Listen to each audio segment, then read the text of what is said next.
નડિયાદનો Bilodra ring road ફરી એકવાર અકસ્માતના કારણે ચર્ચામાં આવ્યો છે। ગુરુવારે રાત્રે નવા બિલોદરા વિસ્તારમાં રહેતા પૂજા દેવી અને તેમના પતિ ઉમેશ કુમાર બાઇક પર સવાર થઈને જઈ રહ્યા હતા। તે દરમિયાન બિલોદરા રિંગ રોડ પર એક ટ્રક સાથે તેમની બાઇકની અથડામણ થઈ હતી। અકસ્માત એટલો ગંભીર હતો કે પૂજા દેવીનું ઘટના સ્થળે જ કરુણ મોત થયું હતું।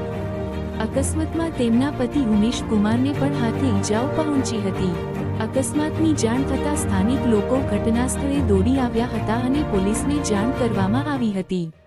ઘટનાની માહિતી મળતા નડિયાદ પોલીસ પણ તાત્કાલિક સ્થળ પર પહોંચી હતી અને આગળની કાર્યવાહી હાથ ધરી હતી। પ્રાથમિક તપાસમાં ટ્રક ડ્રાઈવરની લાપરવાહીને કારણે અકસ્માત સર્જાયો હોવાનું સામે આવી રહ્યું છે। જો કે અકસ્માતની ચોક્કસ પરિસ્થિતિઓ અંગે પોલીસ દ્વારા વધુ તપાસ કરવામાં આવી રહી છે। ટ્રક ડ્રાઈવર સામે કાયદેસરની કાર્યવાહી કરવાની દિશામાં પણ પોલીસ આગળ વધી રહી છે।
Hello.